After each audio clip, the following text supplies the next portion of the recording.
Okay, good evening to all of you. शुरू करें बेटा अपन क्लास आज की। तो प्रीवियस क्लास में हमने क्या शुरू किया था? बैलेंस शीट हमने पढ़ना शुरू किया था। तो कुछ बातें रिवाइज करें। सबसे पहली बात तो बैलेंस शीट कौन से शेड्यूल में दी गई है? Schedule 3 part 1।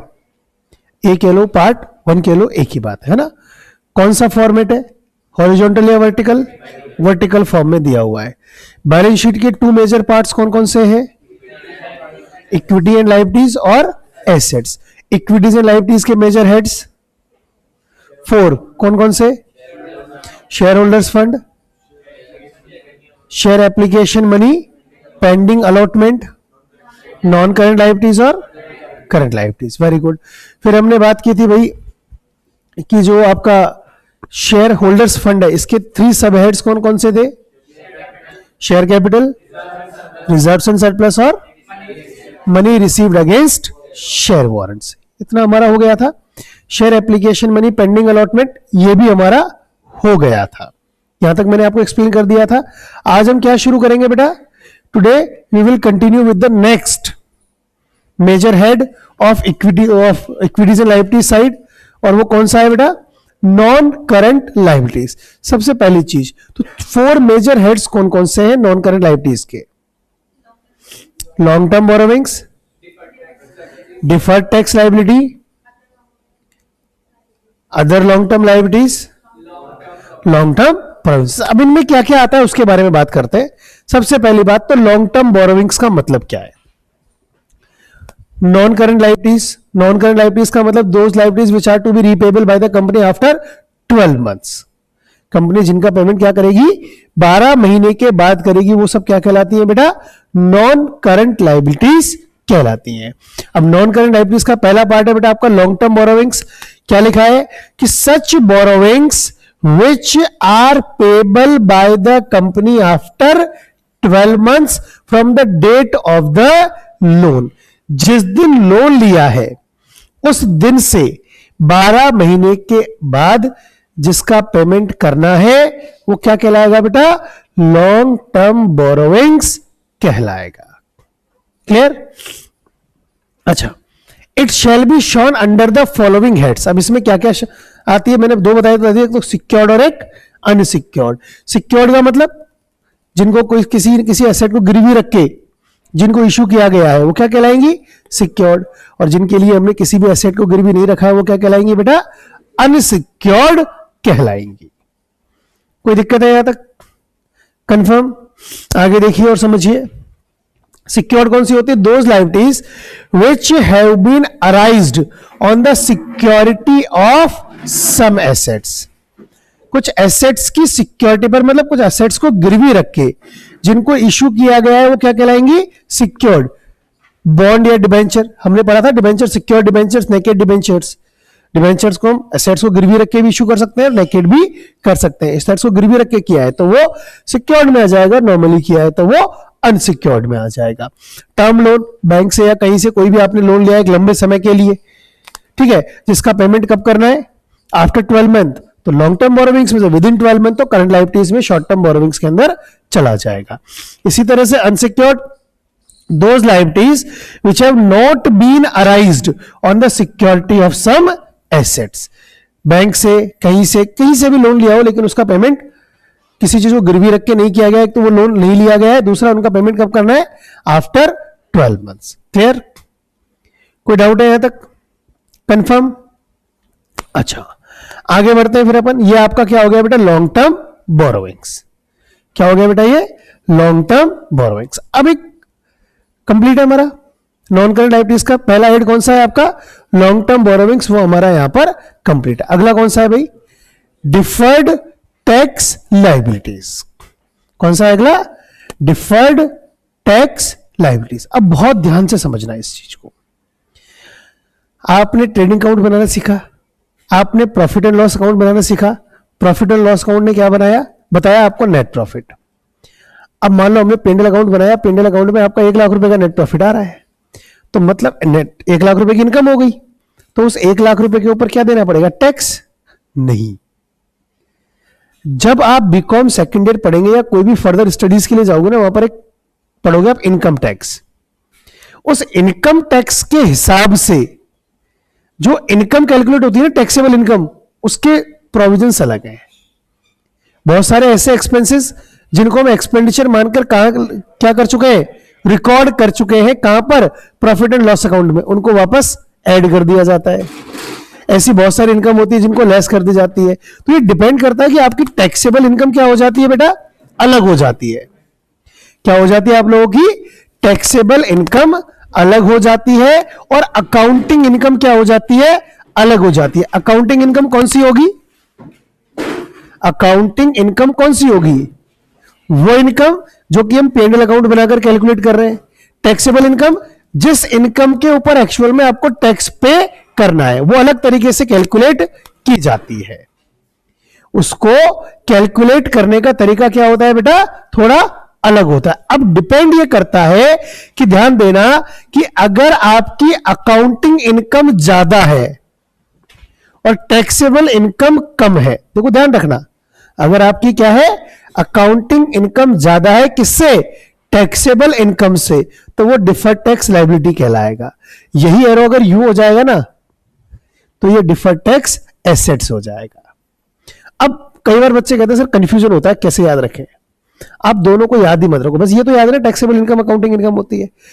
अब टैक्सेबल को पकड़ लो, किसको पकड़ लो, केवल अगर टैक्सेबल ज्यादा है तो वो लायबिलिटी है, टैक्सेबल ज्यादा है तो लायबिलिटी है। टैक्सेबल इनकम क्या है, अगर सॉरी टैक्सेबल इनकम अगर कम है तो क्या है, वो लायबिलिटी है। टैक्सेबल इनकम कम है तो लायबिलिटी है, और अगर टैक्सेबल इनकम ज्यादा है तो एसेट्स है। क्या याद, केवल एक ही चीज याद रखो ना, अपने आप दूसरा तो बन जाएगा। टैक्सेबल इनकम अगर कम है तो ऑब्वियसली बात, अकाउंटिंग इनकम क्या है, ज्यादा है। टैक्सेबल इनकम कम है किससे, अकाउंटिंग इनकम से। कैसे भी बोल लो उसको, taxable income is less than accounting income, या इसको यूं कह सकते हैं accounting income is more than taxable income, तो क्या कहलाएगा वो, डिफर्ड टैक्स लायबिलिटी। क्लियर। अब दोनों की डेफिनेशन भी लिखी हमने। टैक्सेबल इनकम क्या है, taxable income is the income based on tax loss, और accounting income determined as per the accounting practices followed in enterprise. जैसे trading account, profit and loss account बनाकर जो हम इनकम कैलकुलेट करते हैं वो अकाउंटिंग इनकम कहलाती है। क्लियर, कोई डाउट है यहां तक, कंफर्म। आगे बात करें बेटा, थर्ड सब हेड कौन सा है इसका, other long term liability. Other long term liability में क्या आता है, बहुत ध्यान से समझना। ऐसी कोई भी शॉर्ट टर्म लायबिलिटी जिसका पेमेंट 12 महीने बाद करना है, फॉर एग्जाम्पल क्रेडिटर्स,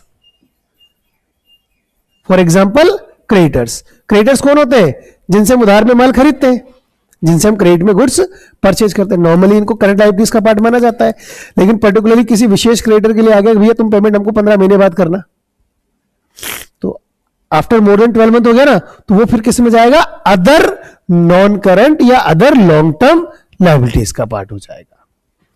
ऐसा कोई भी शॉर्ट टर्म लायबिलिटी जो पर्टिकुलरली, वैसे तो कौन सी होती है, शॉर्ट टर्म होती है, लेकिन उसका पेमेंट कब करना है, आफ्टर 12 मंथ, क्या कहलाएगा वो, क्या कहलाएगा वो, अदर लॉन्ग टर्म लायबिलिटीज का पार्ट है। ठीक है, क्या लिखा है यहां पर, if any current liability is to be paid after 12 months from the date from the balance sheet, it is determined as other long term liabilities. Clear? 3 चीज हो गई हमारे पास, कितनी चीज हो गई बेटा हमारे पास, 3 चीजें। कोई दिक्कत है यहां तक। फोर्थ कौन सा है, लॉन्ग टर्म प्रोविजंस। प्रोविजन का मतलब क्या होता है, 11th क्लास में अच्छे से पढ़ के आए हो। क्या होता है प्रोविजन का मतलब, हमने प्रॉफिट में से कुछ व्यवस्था ऐसी की है, कैसे लॉसेस के लिए, ऐसे लॉसेस जिनका फ्यूचर में होना संभावित है, मतलब जिनका लॉस होना ये तो कंफर्म है, अमाउंट जिनका फिक्स नहीं हो। याद करो प्रोविजन और रिजर्व में डिफरेंस बताया था। प्रोविजन मतलब जो लॉस तो कंफर्म होगा ही होगा, कितना होगा वो पता नहीं। रिजर्व लॉस हो भी सकता है और नहीं भी हो सकता है, ऐसी कंडीशन में हम क्या बनाते हैं, रिजर्व बनाते हैं। ठीक है, अब प्रोविजन की बात करें, लॉन्ग टर्म प्रोविजन मतलब ऐसा लॉस जिसका होने के चांस बहुत समय बाद है। जैसे ग्रेच्युटी फंड होता है, क्या होता है, जैसे provision for gratuity, provision for provident fund, है ना, employ benefits, gratuity, provident, provision for earn leave, provision for warranty claims. आपने कोई प्रोडक्ट खरीदा, उसमें मान लो 5 साल की वारंटी आई। अब कंपनी को पता है प्रोडक्ट हमारा ऐसा है, इसमें 3 साल तक तो निश्चित रूप से कोई गड़बड़ नहीं आएगी, 2 साल की रिस्क है कंपनी के पास, लेकिन कंपनी ने उसके लिए अभी से व्यवस्था कर दी और 3 साल तक कम से कम उसका पैसा नहीं देना पड़ेगा। तो प्रोविजन फॉर क्या कहलाएगा? वो वारंटी क्लेम्स कहलाएगा। बात समझ में आ रही है ना? कंफर्म है? हाँ। तो अब all provisions for which the related claims are expected to be settled after 12 months from the balance sheet is classified as long-term provisions. These can be classified as follows: provision for employee benefits, ध्यान रखना ऐसा कुछ भी आ जाए जैसे provision for gratuity and provision for earned leave, provision for warranty claims, etc. ये आपका क्या हो गया? नॉन करंट लायबिलिटीज कंप्लीट है। क्या कंप्लीट है बेटा हमारा? नॉन करंट लायबिलिटीज आपका यहां पर कंप्लीट है। अब यहां तक कोई डाउट है तो बताओ। कंफर्म? आगे बात करें हम। अगला कौन सा है? मेन हेड करंट लायबिलिटीज, उसके सब हेड कौन कौन से हैं? Short term borrowings, trade payables, other short term borrowings और शॉर्ट टर्म प्रोविजंस। ठीक है, क्या है ध्यान देना। करंट लायबिलिटीज सबसे पहले शॉर्ट टर्म बोरोइंग्स, उधार लिया है, कहीं से भी लिया हो लेकिन जिसका पेमेंट, अच्छा करंट लायबिलिटीज का सिंपल आपके क्वेश्चन भी आया था, हाफ ईयरली में क्वेश्चन आया था ना भाई, what do you mean by current liabilities? क्या होता है करंट लायबिलिटीज का मतलब? ऐसी कोई भी लायबिलिटी जिसका पेमेंट विद इन 12 मंथ्स हमें करना है, करंट लायबिलिटीज कहलाती है। कितने बच्चे सही लिख के आए इसका आंसर? करंट एसेट्स आया था, करंट लायबिलिटीज आया था? अच्छा कोई बात नहीं, करंट एसेट्स मतलब जो विद इन 12 मंथ जिसको हम कैश में कन्वर्ट कर लेंगे। सही लिख के आए हो ना? कई बच्चे उसमें करंट लायबिलिटीज की डेफिनेशन लिख के आए हैं, कई बच्चे लिख के आए हैं, इसलिए मेरे को करंट लायबिलिटीज क्वेश्चन ही करंट लायबिलिटीज ध्यान रहेगा। ठीक है ना? Loan repayable on demand, bank overdraft, ध्यान रखना bank overdraft short term borrowings का पार्ट है। डिपॉजिट्स, डिपॉजिट्स मतलब किसी ने हमारे पास पैसा जमा करा रखा है, हमारे लिए तो लायबिलिटी हो गई वो। अदर लोन्स एंड एडवांसेस, कोई लोन दिया हुआ है, एडवांस लिया हुआ है, सॉरी हमने कोई लोन लिया हुआ है, एडवांस लिया हुआ है जिसका पेमेंट हमें विद इन 12 मंथ करना है। ट्रेड पेबल में सिर्फ 2 चीजें आती है, sundry creditors and bills payable. ये तो है ना, मतलब इसको तो बिल्कुल कंफर्म रट लो आप। क्यों? क्योंकि आगे रेशियो एनालिसिस वाला जो चैप्टर पढ़ेंगे ना हम, उसमें जगह जगह आएगा ट्रेड पेबल, ट्रेड रिसीवेबल। जहां ट्रेड पेबल लिखा है ना डेफिनेशन के अंदर, इसका मतलब वो क्रेडिटर्स और बिल्स पेबल दोनों की बात कर रहा है। जहां जहां क्या लिखा है ट्रेड पेबल, इसका मतलब वो किसकी बात कर रहा है? क्रेडिटर्स और बिल्स पेबल दोनों की बात कर रहा है। 2 चीजें क्लियर है। थर्ड क्या था इसका? Other, other short term borrowings या अदर करंट लायबिलिटीज, मतलब एक ही है दोनों का, कंफ्यूज मत होना। अदर शॉर्ट टर्म बोरोविंग्स भी वही बात है, अदर करंट लायबिलिटीज भी। अब इसमें क्या क्या ध्यान देना, अब समझना। इसको मैं समझाता हूं पहले पॉइंट को पढ़ने से पहले, बहुत ध्यान से समझना। मान लो 1 अप्रैल 2015 को लोन लिया है, कितने का बेटा? 1 लाख का, विच इज रीपेबल, या 1 अप्रैल नहीं करते इसको, 16th या 11th अप्रैल कर लो, है ना? Repayable after 3 years। After 3 years repayable करने का मतलब हो गया इसका पेमेंट होगा 11 अप्रैल 18 को। किस डेट को होगा इसका पेमेंट? 18 को। अब हम बैलेंस शीट बनाएंगे। मान लो पहली बैलेंस शीट बनाई आपने 31 मार्च 16 को। 31 मार्च 16 को जो बैलेंस शीट बनाओगे उसका पेमेंट आफ्टर 12 मंथ है ना, तो किस में आएगा ये? लॉन्ग टर्म बोरोविंग्स में। क्या रहेगा ये? लॉन्ग टर्म बोरोविंग्स में। जब आप बैलेंस शीट बनाओगे किस डेट को? 31 मार्च 17 को। यहां भी आफ्टर 12 मंथ है, तो यहां भी क्या रहेगा ये? Long term borrowings. लेकिन ये लोन 31 मार्च 18 के जो बैलेंस शीट बनाओगे कब करना है payment? With in 12 month, with in 12 month. तो यहां पर क्या हो जाएगा ये? Short term borrowings, other short term borrowings. मतलब कोई सा भी लॉन्ग टर्म लोन ले लो, कभी न कभी तो वो शॉर्ट टर्म में आएगा। किसी न किसी फाइनेंशियल ईयर में तो उसका पेमेंट होना है, तो जिस फाइनेंशियल ईयर में उसका पेमेंट होना है उसमें क्या हो जाएगा, वो शॉर्ट टर्म बोरोविंग बन जाएगा। तो लाइन भी वही लिखी है बेटा कि एनी लॉन्ग टर्म बोरोविंग और part of any long term borrowing. अच्छा, part of any long term borrowing क्यों लिखा है यहां पर, उसका भी कारण बताता हूं मैं। मान लो इसमें कहते हैं साहब हर साल हम शुरू के 2 साल 40-40 हजार का पेमेंट करेंगे, तो पहले साल में क्या होगा, 60,000 लॉन्ग टर्म और 40,000 शॉर्ट टर्म, ठीक है ना। सेकेंड ईयर में क्या होगा, 20,000 लॉन्ग टर्म और 40,000 शॉर्ट टर्म, है ना। हर साल कुछ पेमेंट करो, जितना पेमेंट विद इन 12 मंथ हो रहा है वो शॉर्ट टर्म में, और जो पेमेंट आफ्टर 12 मंथ हो रहा है वो लॉन्ग टर्म में। क्लियर, आई बात समझ में? हाँ भाई, बैग उतार लो बेटा,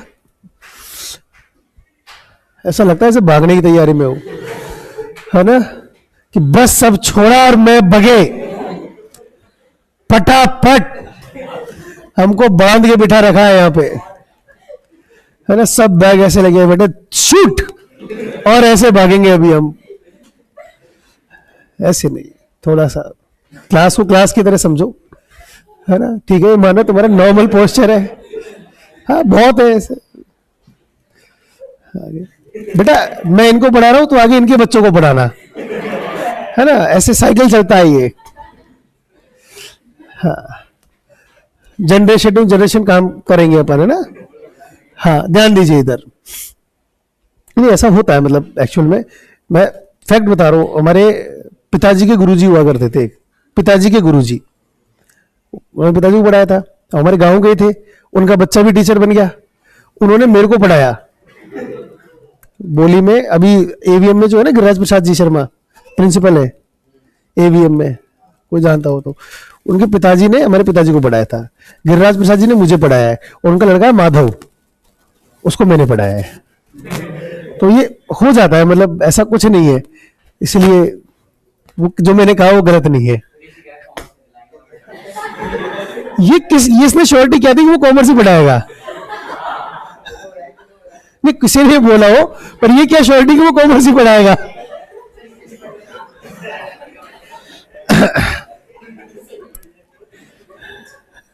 ठीक है, चलिए अभी ध्यान दें अपन वापस। पहला, चलो इधर ध्यान फोकस करो वापस। पहला लाइन क्या लिखिए, एनी लॉन्ग टर्म बोरोविंग और part of long term borrowing which is to be paid with in 12 months from the date of balance sheet. जो अब विद इन 12 मंथ पेमेंट करना है वो अदर शॉर्ट टर्म बोरोविंग्स में आ जाएगा। इसके अलावा इंटरेस्ट एक्रूड, देखो ये ना बड़ा इंटरेस्टिंग है, interest accrued but not due. ये लास्ट ईयर खूब समझाया था मैंने, आउटस्टैंडिंग और एक्रूड में क्या डिफरेंस है, what is the difference between outstanding and accrued, खूब समझाया था आपको, याद है। थोड़ा थोड़ा तो हो ही नहीं सकता है, तो ये होगा या नहीं होगा, इसमें थोड़ा थोड़ा वाला सीन है ही नहीं। इंटरेस्ट और एक्रूड के अंदर जो एक बेसिक डिफरेंस क्या बताया था, ध्यान देना कि मान लो मैंने किसी को उधार दिए पैसे, ठीक है, 2 कंडीशन है। पहली कंडीशन, या मकान किराए पे दिया, पहली कंडीशन क्या है कि मैं हर 6 महीने में आऊंगा और उससे किराया लेकर चला जाऊंगा। अब आफ्टर 1 मंथ वो जो इंटरेस्ट है वो एक्रूड है, ड्यू नहीं है, क्योंकि उसकी ड्यू डेट तो 6 महीने बाद ही आएगी। अगर अगले आदमी ने मुझे 1 महीना पूरे होने पर किराया नहीं दिया ना, तो वो बाकी नहीं है उसके ऊपर किराया, उसकी गलती नहीं है, इज नॉट डिफॉल्टर। वो डिफॉल्टर कब बनेगा, जब स्थिति यदि भैया हर महीने किराया देना है। डिफॉल्टर तो वो जब बनेगा जब 6 महीने बाद भी वो पेमेंट नहीं देता है ना, तब वो आउटस्टैंडिंग की कैटेगरी में आएगा। 6 महीने तक वो एक्रूड ही कहलाएगा, मतलब पेमेंट ठीक है लेना तो है, लेकिन अभी तक वो ड्यू डेट नहीं आई है। तो ड्यू डेट अगर निकल चुकी है तो वो आउटस्टैंडिंग कहलाएगा, ड्यू डेट नहीं निकली है तो वो एक्रूड कहलाएगा। तो वही बात है, इंटरेस्ट एक्रूड है, ड्यू नहीं हुआ है तो भी वो अदर्स में आएगा। इंटरेस्ट एक्रूड और ड्यू भी हो गया, आउटस्टैंडिंग हो गया मतलब वो, तो भी वो अदर शॉर्ट टर्म बोरोविंग्स में आएगा, अदर करंट लायबिलिटीज का ही पार्ट है। ठीक है बेटा। इनकम रिसीव्ड इन एडवांस, ये अनअर्न्ड इनकम होती है ना। आपको याद हो तो लास्ट ईयर हमने जब एडजस्टमेंट पढ़े थे ट्रेडिंग पीएनएल वाले, लास्ट जो स्टार्टिंग सबसे 2 इंपॉर्टेंट कौन कौन से थे, आउटस्टैंडिंग प्रीपेड एक्सपेंसेस में था, और एक्रूड और अनअर्न्ड। इनकम कमा तो ली लेकिन अभी तक हमें रिसीव, सॉरी इनकम कमाई नहीं फिर भी हमें रिसीव हो गई है, क्या कहलाएगी वो, अनअर्न्ड इनकम, वो भी अदर में आएगा। अनपेड डिविडेंड, डिविडेंड हमने डिक्लेयर कर दिया हमारे शेयर होल्डर्स को, लेकिन अभी तक वो डिविडेंड हमने पे नहीं किया। Excess application money which is due for refund and interest accrued on it. समझना, शेयर एप्लीकेशन हमने मंगाई है ना, ओवर सब्सक्रिप्शन हो गया, एक्स्ट्रा पैसा आ गया, वो रिफंड करना है, अभी तक हमने रिफंड नहीं किया, उसके ऊपर ब्याज भी चालू हो गया, तो वो दोनों अमाउंट किस में आता है? अदर शॉर्ट टर्म बोरोविंग से अदर करंट लायबिलिटीज में। ठीक है, अगला outstanding expenses, calls in advance. ध्यान दो, कॉल्स इन एडवांस क्या होता है? कोई शेयर होल्डर पहले पैसा दे देता है, वो पड़ा हुआ है अपना, तो वो भी किस में आएगा? अदर करंट लायबिलिटीज में। अनक्लेम्ड डिविडेंड, अनक्लेम्ड डिविडेंड का मतलब क्या है वो समझना। यहां पर कई बार बच्चा कंफ्यूज है, अनपेड डिविडेंड और अनक्लेम्ड डिविडेंड। हालांकि इस केस में दोनों यहीं पर आएंगे, लेकिन दोनों में डिफरेंस क्या है? अनपेड डिविडेंड का मतलब कि मान लो मेरी कंपनी है, मैंने डिविडेंड अनाउंस कर दिया, लेकिन मैंने अभी तक दिया नहीं, सारे शेयर होल्डर डिविडेंड लेने के लिए खड़े हैं, लाओ दो, लेकिन मैंने अभी तक दिया नहीं है।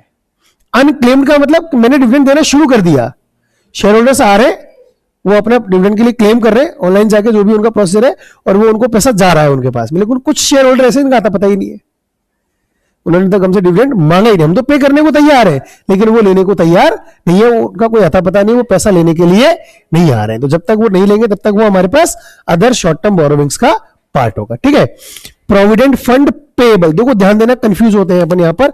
एक होता है provision for provident fund, provision था लॉन्ग टर्म प्रोविजंस में, प्रोविडेंट फंड पेएबल मतलब प्रोविडेंट फंड ड्यू हो गया, उसको हमें पे करना है, एम्प्लॉय अभी तक हमसे लेने नहीं आया, तो जब ड्यू हो गया, प्रोविजन में से पैसा निकाल लिया, अभी तक उसको पे करना है, वो लेने नहीं आ रहा, जब तक लेने नहीं आएगा तब तक अदर करंट लायबिलिटीज का पार्ट है। और टैक्स एंड जीएसटी पेएबल का मतलब है कि हमने जो टैक्स वगैरह देना होता है सरकार को, वो अभी तक उनको, सरकार को हमने टैक्स ग्राहकों से तो ले लिया, सरकार को अभी तक हमने दिया नहीं है, तो जब तक नहीं देंगे, या टैक्स इन एडवांस भी आ जाता है कई बार इसकी जगह लिखा हुआ। ठीक है, आगे बढ़े, अगला कौन सा है बेटा? Short term provision. Last provision जो है क्या है हमारा? प्रोविजन फॉर एम्प्लॉय बेनिफिट, अगर विद इन 12 मंथ है तो, है ना, सेटलमेंट इसका विद इन 12 मंथ हो रहा है तो। Provision for taxation, propose dividend, ये इंपॉर्टेंट है, provision for taxation, propose dividend और प्रोविजन फॉर डाउटफुल डेट्स जो पीबीडी है। प्रोविजन फॉर एम्प्लॉय बेनिफिट के लिए हमेशा याद रखना है, तो क्वेश्चन क्लैरिफाई अगर कर दे तो अच्छी बात है, नहीं कर रहा है अगर क्वेश्चन क्लैरिफाई तो उसको लॉन्ग टर्म प्रोविजंस में ही मानना है आपको। प्रोविजन फॉर एम्प्लॉय बेनिफिट हमने शॉर्ट टर्म में भी पढ़ा है, लॉन्ग टर्म में भी पढ़ा है। क्वेश्चन क्लियर नहीं कर रहा है, केवल लिख दिया साहब प्रोविजन फॉर ग्रेच्युटी फंड या प्रोविजन फॉर प्रोविडेंट फंड, तो उसको जब तक क्वेश्चन क्लियर ना कर दे तो उसको क्या मानना है आपको? लॉन्ग टर्म प्रोविजंस में ही उसको कंसिडर करना है। क्लियर है यहां तक? कोई डाउट है? अब आप फटाफट से अपनी डीपीपी नंबर 46 निकाल लें, और जिसके पास नहीं है वो मेरे पास आके ले जाए।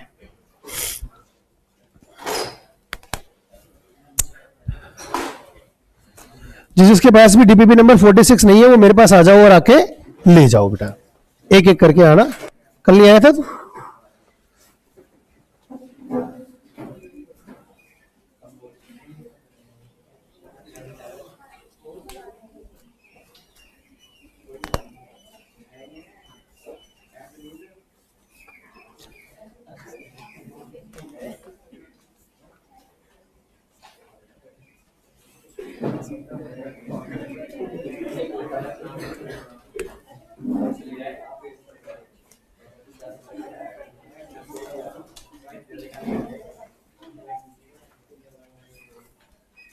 हाँ भाई ध्यान दे, इसमें ना डीपीपी नंबर 31 दिख रहा होगा आपको, वो 46 है ना, और दूसरी वाले पे तो 47 लिखा हुआ है। ठीक है, चलिए शुरू करें। ध्यान देना बेटा, ये हमारा कौन सा लायबिलिटी साइड कंप्लीट है बेटा आपका? बैलेंस शीट के अंदर आपका इक्विटीज एंड लायबिलिटी साइड क्या है आपका यहां पर?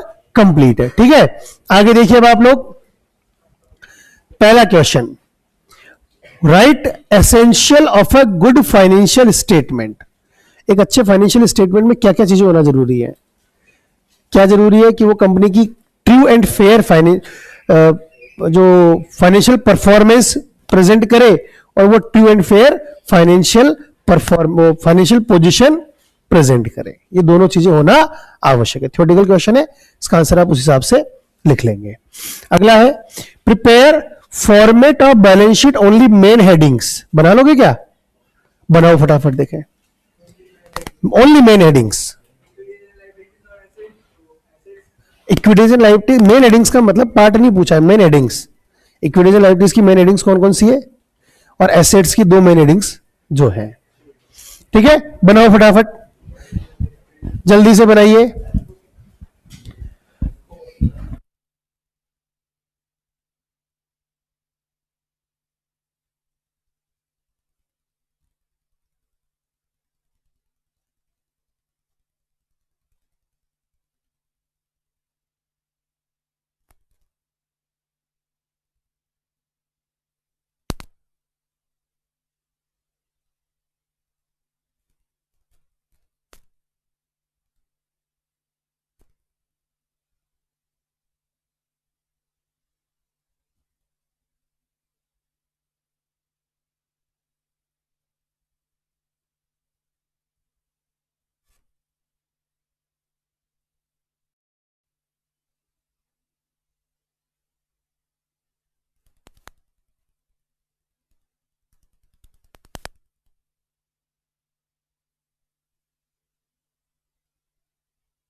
पूरा ही लिखना है, फटाफट करिए इसको कंप्लीट।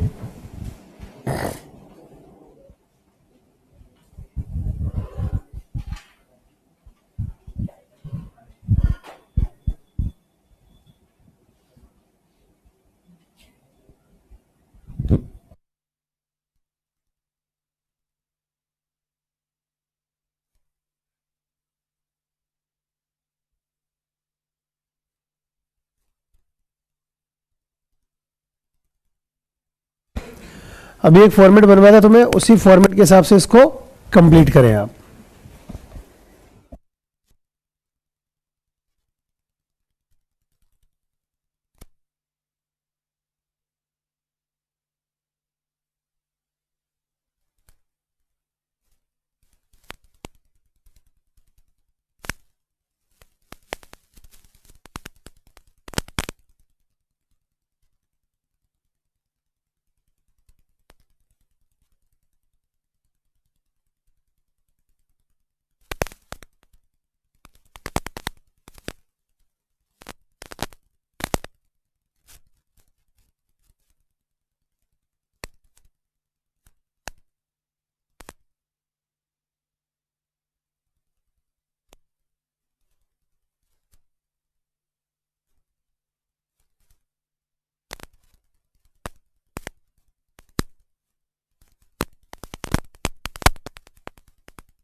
अरे आवाज नहीं, आवाज नहीं।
अभी हो गया ना ये, चेक करो फटाफट, चेक करिए बेटा फटाफट।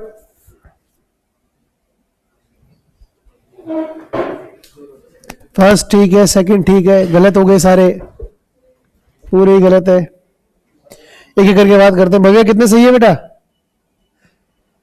चल कितने गलत है 9 में से?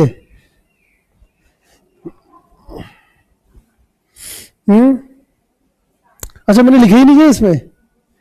प्रपोज डिविडेंड कहां बताया था अभी, याद करो। प्रपोज्ड डिविडेंड कहां बताया था बेटा? इक्विटीज एंड लायबिलिटीज के अंदर, current liabilities, short term provisions, unpaid या unclaimed dividend, equities and liabilities, current liabilities, other current liabilities के अंदर। कॉल्स इन एरियर, अब कॉल्स इन एरियर क्या करते हैं? इक्विटीज एंड लायबिलिटी साइड में आता है वो तो ठीक है, लेकिन क्या करते हैं इसको हम?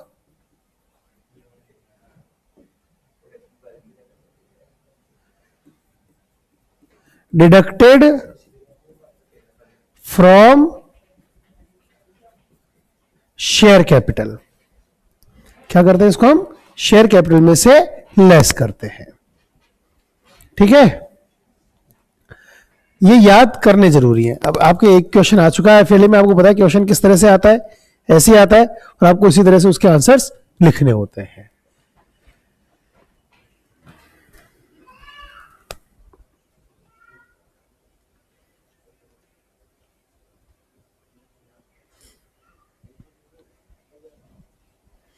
ठीक है, आगे बढ़े, चलिए। तो ये आपका ये टॉपिक यहां पर कहां तक कंप्लीट हो गया बेटा? लायबिलिटी साइड आपकी कंप्लीट है। आगे अब हम बात करते हैं बेटा किसकी? एसेट साइड के बारे में। आगे हम डिस्कशन करते हैं बेटा किसके बारे में डिस्कशन करेंगे? हम एसेट साइड के बारे में डिस्कशन करते हैं। एसेट साइड को हम डिटेल में पढ़ते हैं। एसेट साइड में दो ही मेजर हेड थे। कौन कौन से दो मेजर हेड थे बेटा? पहला नॉन करंट एसेट्स, दूसरा करंट एसेट्स। अब नॉन करंट एसेट्स की अगर हम बात करें तो नॉन करंट एसेट्स के कितने मेजर हेड्स कितने थे? 5। कौन कौन सा? फिक्स्ड एसेट्स, दूसरा fixed assets, non current investment, फिर डिफर्ड टैक्स एसेट्स, फिर long term loans and advances और अदर नॉन करंट एसेट्स। ठीक है, उसमें सबसे पहले हम बात करते हैं बेटा किसकी? Fixed assets. ऐसी एसेट्स जो कि बिजनेस में लंबे समय के लिए रखी गई है, रीसेलिंग का जिनका पर्पस नहीं है, जो कि बिजनेस के अंदर यूज करने के उद्देश्य से जिनको मेंटेन किया गया है, क्या कहलाएंगे बेटा? आपकी फिक्स्ड एसेट्स। तो fixed assets refer to those assets which are held for continued use in the business for the purpose of producing goods और सर्विसेज। प्रोडक्शन के यूज आएंगी and are not mean for sale, जिनको बेचना उद्देश्य नहीं है। ठीक है यहां तक। अब इसके 4 सब हेड थे। कौन कौन से थे? पहला टेंजिबल। टेंजिबल में क्या आएगा? Land, building, plant and equipment, furniture, fixtures, computer, vehicle, office equipment या कोई भी अगर कुछ है तो सब किस में आता है? टेंजिबल में आता है। ये तो फिर भी समझ में आ जाते हैं। कई बार समझ में क्या नहीं आती है? इंटेंजिबल, क्योंकि इंटेंजिबल कुछ तो हमें पता है, कुछ हमें पता नहीं। इंटेंजिबल एसेट्स जिनको हम देख नहीं सकते, टच नहीं कर सकते, जिनका कोई फिजिकल एग्जिस्टेंस नहीं होता है। गुडविल पता है हमें, ब्रांड्स, ट्रेडमार्क ये पता है। कंप्यूटर सॉफ्टवेयर, क्वेश्चन में पूछता है केवल कंप्यूटर, और एक पूछ रहा है कंप्यूटर सॉफ्टवेयर। तो कंप्यूटर तो क्या है? टेंजिबल, और कंप्यूटर सॉफ्टवेयर क्या है? इंटेंजिबल। माइनिंग राइट्स, माइनिंग करने के जो राइट्स दिए जाते हैं। मास्ट हेड्स एंड पब्लिशिंग टाइटल, अब ये होता क्या है? अखबार पढ़ते हैं ना, ऊपर ऊपर लगा दो, सबसे ऊपर दैनिक भास्कर, वो उसका मास्ट हेड है ना। Rajasthan Patrika, Navbharat times, Hindustan times, times of India, ये सब क्या है? मास्ट हेड्स है। ठीक है ना। Mast heads, publishing. Mast head refer to name of newspaper of और magazine printed at the top of the first page. Copyright and patent intangible assets है, या कोई भी इंटेलेक्चुअल प्रॉपर्टी राइट है, इंटेंजिबल एसेट्स है। Service and operation right intangible assets है। कोई recipe है किसी के पास, इंटेंजिबल एसेट है। कोई फॉर्मूला किसी ने डेवलप किया है, कोई प्रोटोटाइप किसी ने डेवलप किया है, कोई लाइसेंस, फ्रेंचाइज, ये सब किसका पार्ट है बेटा? इंटेंजिबल एसेट्स का ही पार्ट है। ठीक है, आगे बात करें कैपिटल, वर्क इन प्रोग्रेस। कोई भी टेंजिबल एसेट जो कि अंडर डेवलपमेंट है, tangible asset under building under construction है, क्या क्या इसमें आएगी वो, कैपिटल वर्क इन प्रोग्रेस में. It refers to fixed tangible assets which are under construction such as building plant and equipment etcetera. तो फिर इंटेंजिबल एसेट्स अंडर डेवलपमेंट में क्या आ जाएगा, सेम बात. Intangible asset fixed, intangible assets क्या है अभी तक, वर्क इन प्रोग्रेस है, अंडर डेवलपमेंट है, अंडर कंस्ट्रक्शन है. Like patent, intellectual property right etcetera which are being developed by the company, जो डेवलप किए जा रहे हैं अभी तक. तो ये हमारा कौन सा हो गया, फिक्स्ड एसेट्स कंप्लीट है. सेकंड कौन सा था बेटा, सेकंड नॉन करंट इन्वेस्टमेंट. ऐसे इन्वेस्टमेंट जो कंपनी ने किए हैं, जो कंपनी ने किए हैं लंबे समय के लिए, जिनका को कैश में कन्वर्ट क्या किया जाएगा, काफी लंबे समय बाद किया जाएगा, आफ्टर 12 मंथ पर्टिकुलरली किया जाएगा. ये दो तरह के होते हैं, ट्रेड इन्वेस्टमेंट और अदर इन्वेस्टमेंट. ट्रेड इन्वेस्टमेंट का मतलब है ऐसे इन्वेस्टमेंट जो कि कंपनी की रोजमर्रा की एक्टिविटीज से जुड़ा हुआ है. जैसे कंस्ट्रक्शन कंपनी ने सीमेंट इंडस्ट्री के अंदर इन्वेस्टमेंट किया हुआ है, मतलब ऐसे इन्वेस्टमेंट जो कंपनी ने कंपनी के पैसों से किया हुआ है, मतलब कंपनी में से, मतलब कंपनी की डेली एक्टिविटीज में शामिल है. नॉन ट्रेड जिसका बिजनेस से कोई लेने देना नहीं है, बस उठाकर अलग से हमने पैसा इन्वेस्ट कर दिया है. ठीक है ना. पहले non current investment are those investment which are held by a company with not with the purpose of selling but to remain them. Non current investment shall be classified as trade investment and non trade या other investment. Trade investment कौन सी होंगे बेटा, the investment made by a company in share और debenture of another company not being it subsidiary to promote its own trade and business. जो खुद के, मतलब ऐसा कोई भी इन्वेस्टमेंट जिससे खुद का बिजनेस भी क्या हो रहा हो, फायदे में जा रहा हो. Trade investment, non trade other investment are investment which are not trade investment. इसके अलावा कहीं भी इन्वेस्ट किया, जैसे सरकार का कोई निकला था उसमें पैसा डाल दिया, LIC में पैसा जमा करा दिया, वो नॉन ट्रेड है, उससे बिजनेस की डेली एक्टिविटीज में कोई इंपैक्ट नहीं आएगा. क्लियर. आगे बढ़ते हैं. अगला कौन सा था बेटा आपका, investments are further classified as investment property.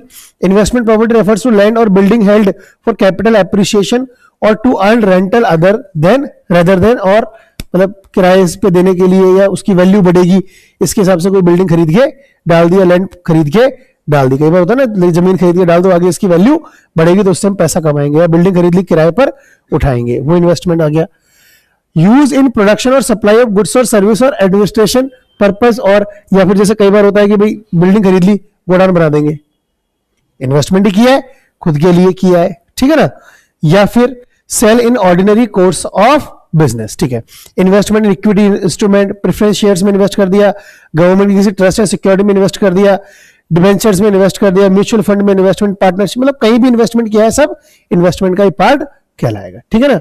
Long term के लिए इन्वेस्टमेंट होना चाहिए, तो नॉन करंट इन्वेस्टमेंट वो कहलाएगा. आगे बढ़ते हैं.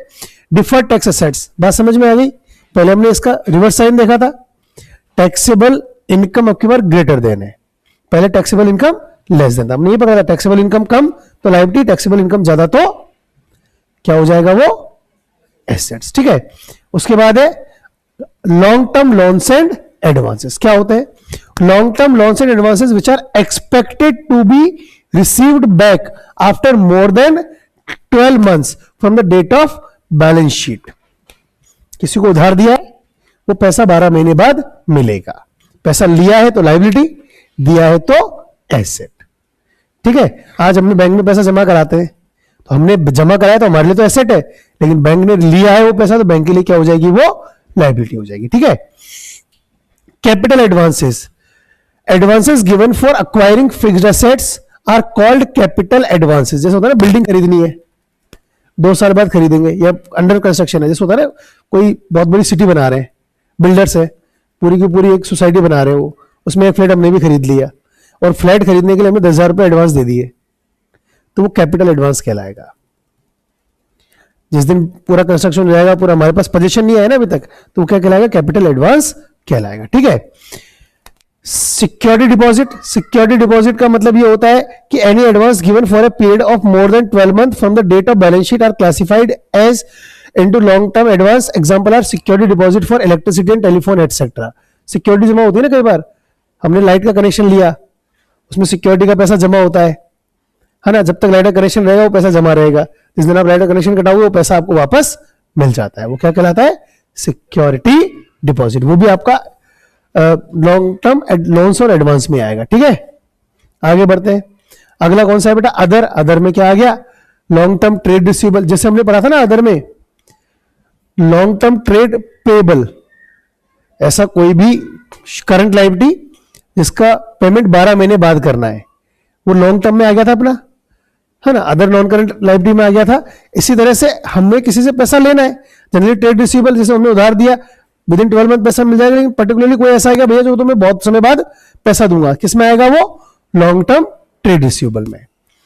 Others long term trade receivable should be classified as follows: secured, unsecured, doubtful, PBD, है ना, रिसीवेबल। ठीक है, आगे बढ़ते हैं अपन करंट एसेट्स। किसकी बात करते हैं बेटा अपन अब? करंट एसेट्स की। करंट एसेट्स से कितने सब बैठते? पहला, पहला कौन सा था बेटा? Current investment. ठीक है ना, करंट इन्वेस्टमेंट कौन से होंगे? ऐसा कोई भी इन्वेस्टमेंट जो कि हमने 12 महीने ऐसे किया कि विद इन 12 मंथ क्या करेंगे, उसको हम वापस कैश में कन्वर्ट कर लेंगे। क्या आ जाएगा वो? Current investment. क्या क्या लिखा है? Current investment are those investment which are held to be converted into cash within a short period, that is within 12 months from the date of their purchase. Investment, equity, preference, government trust, कहीं भी कर दो। इसका ना एक नाम और है जो कई बार कंफ्यूज करता है, आप लिख लो, मार्केटेबल सिक्योरिटीज। क्या नाम है इसका? Marketable securities. कई बार करंट इन्वेस्टमेंट की जगह मार्केटेबल सिक्योरिटीज भी लिखा हुआ आ जाता है। ठीक है ना बेटा, करंट इन्वेस्टमेंट का ही नाम है ये। ठीक है, आगे बढ़े और देखिए आगे क्या है।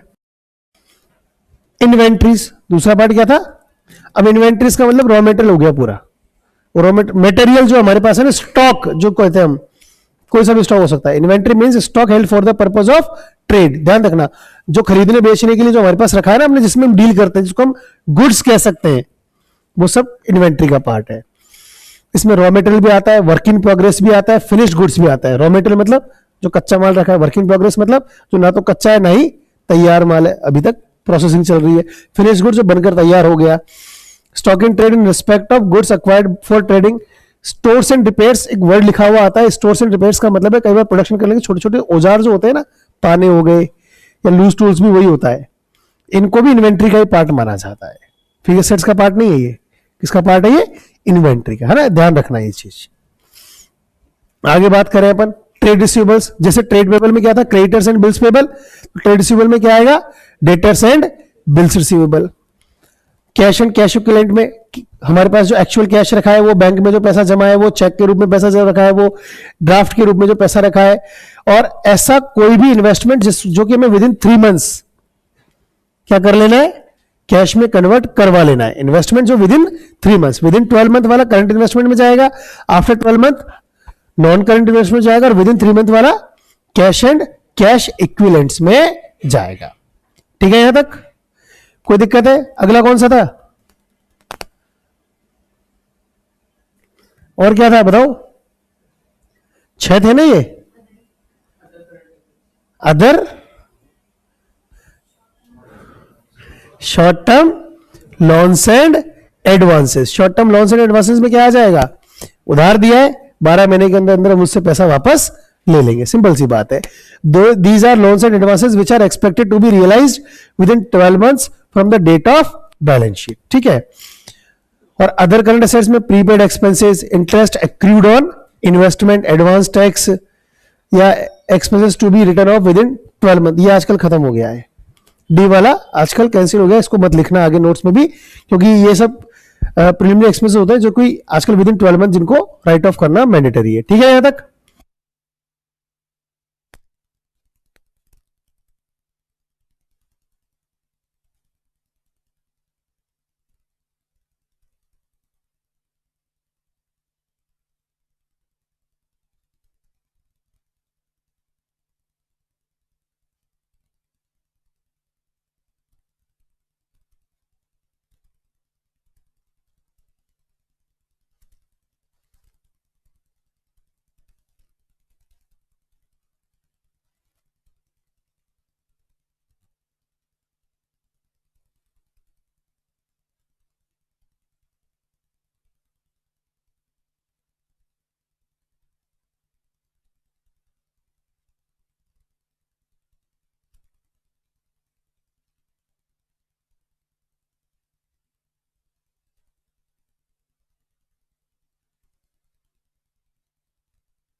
थोड़ा सा एक चीज और समझ लो बेटा, explanation of contingent liabilities and commitments क्या होता है, ध्यान देना।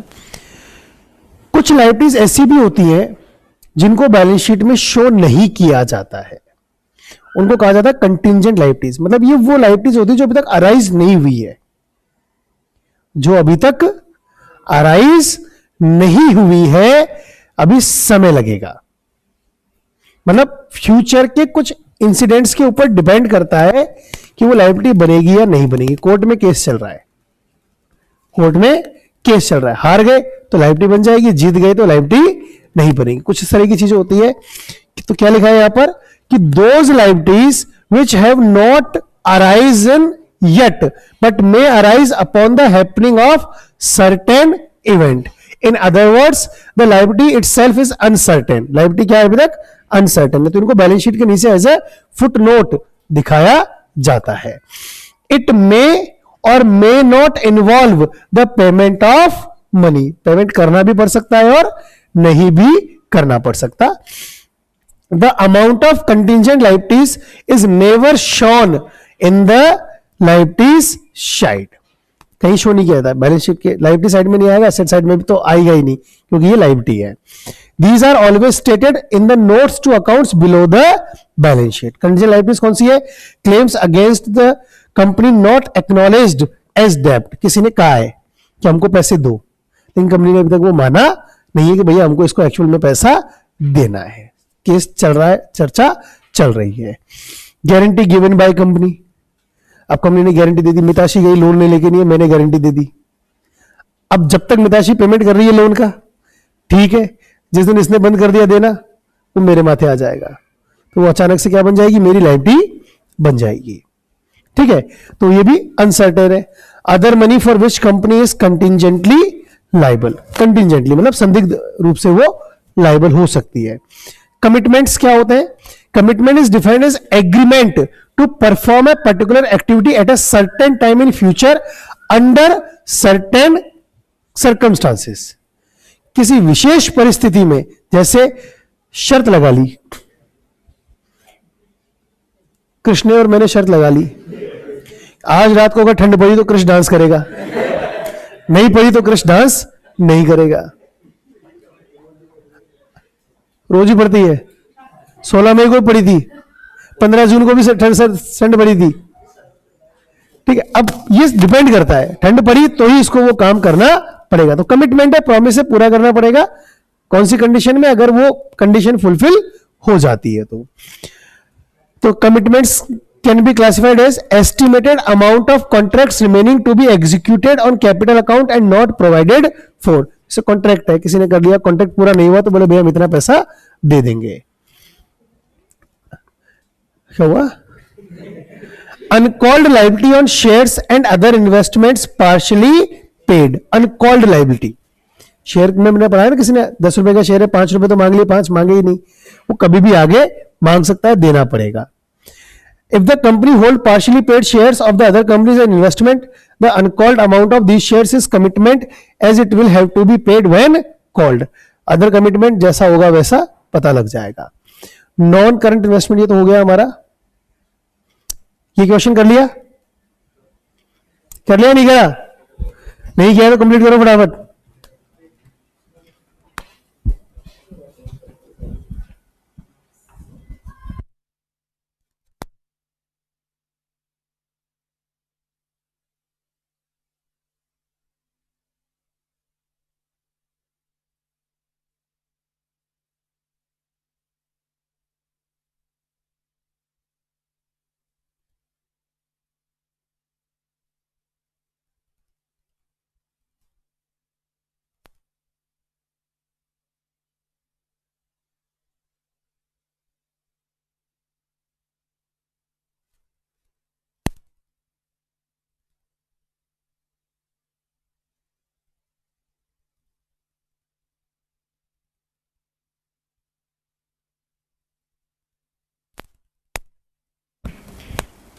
ठीक है, तो फर्स्ट वन का क्या आएगा बेटा? फर्स्ट वन में क्या लिखा हो तुमने?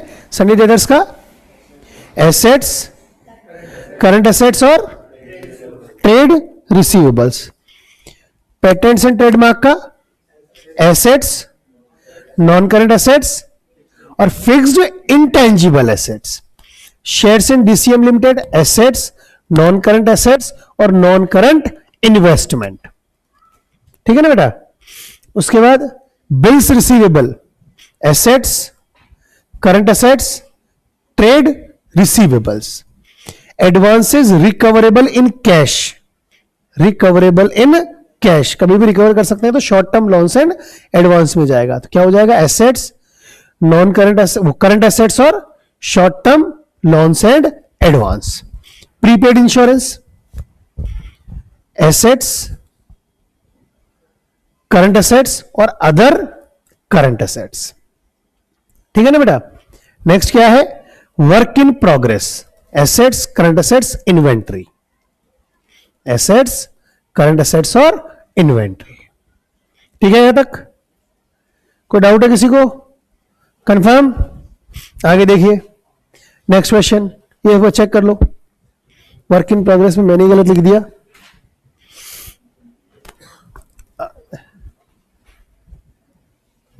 है ना, क्योंकि इसमें कैपिटल वर्क इन प्रोग्रेस नहीं लिखा है, मैं इसको कैपिटल वर्क इन प्रोग्रेस की तरह लिख गया। एसेट्स, करंट एसेट्स और इन्वेंट्री। ठीक है, बाकी और चेक कर लो। अच्छा, किसमें बताया था मैंने ये आपको? Short term loans and advances. ठीक है, आगे बढ़े। नेक्स्ट क्वेश्चन नंबर 15, फटाफट कंप्लीट करिए। 5 ही है, कोई बहुत ज्यादा नहीं है।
हाँ भाई 15th क्वेश्चन तो हो गया होगा तुम्हारा, चेक करो।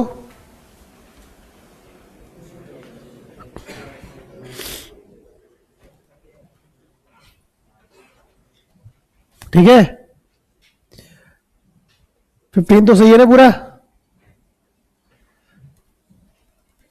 क्वेश्चन नंबर 16 चेक करिए।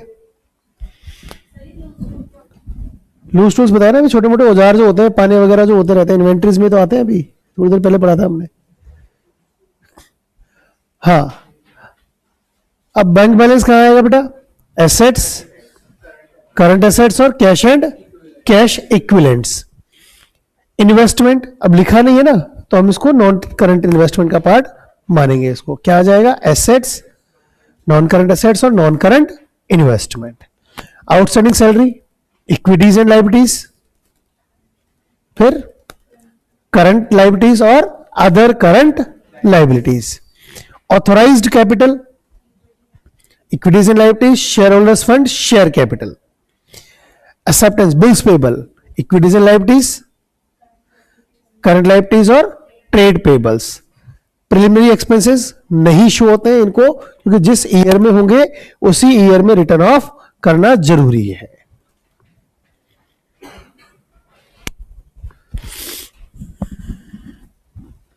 ठीक है, प्रिलिमिनरी एक्सपेंसेस को जिस ईयर में इनकर्ड होते हैं उसी साल रिटर्न ऑफ करना कंपलसरी हो जाता है।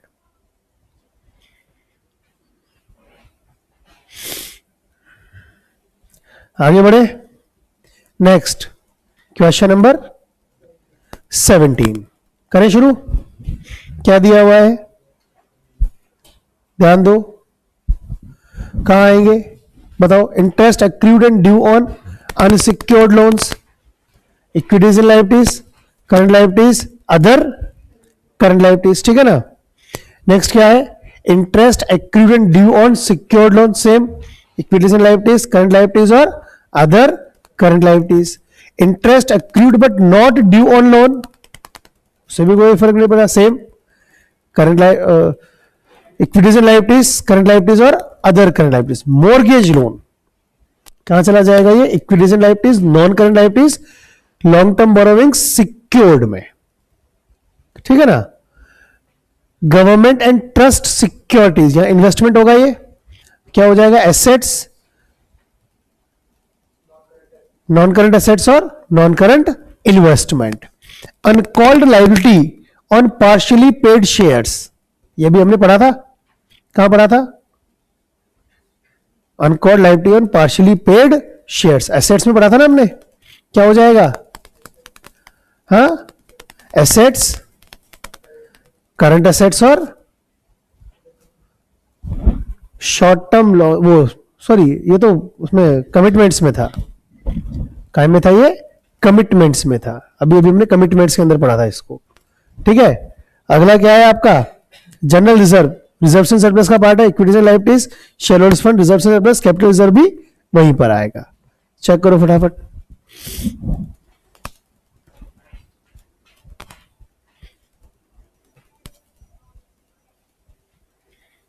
कौन सा क्वेश्चन हो गया ये?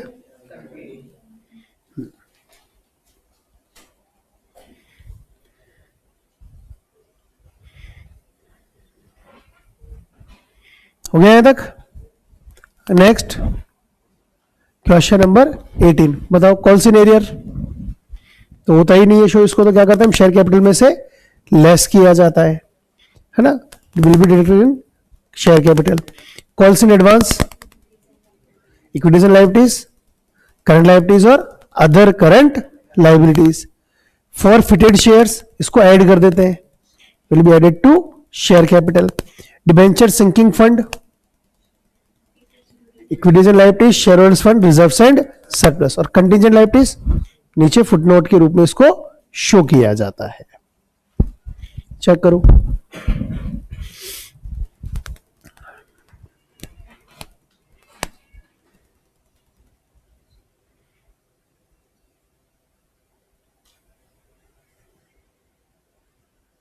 ठीक है,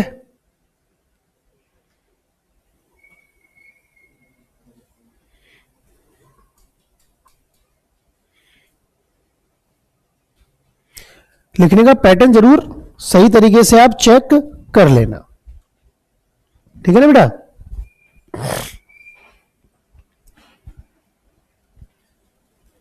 आगे बढ़े, बोलो नेक्स्ट क्वेश्चन। कर लिया कि ये कर लाओगे घर से? कल ये डीबीपी कंप्लीट होनी चाहिए हमारे पास, मैक्सिमम से मैक्सिमम काम कंप्लीट करो, कल दोनों डीबीपी कंप्लीट कर देंगे हम, ठीक है। तो बाकी बातें नेक्स्ट क्लास में, till then thank you class.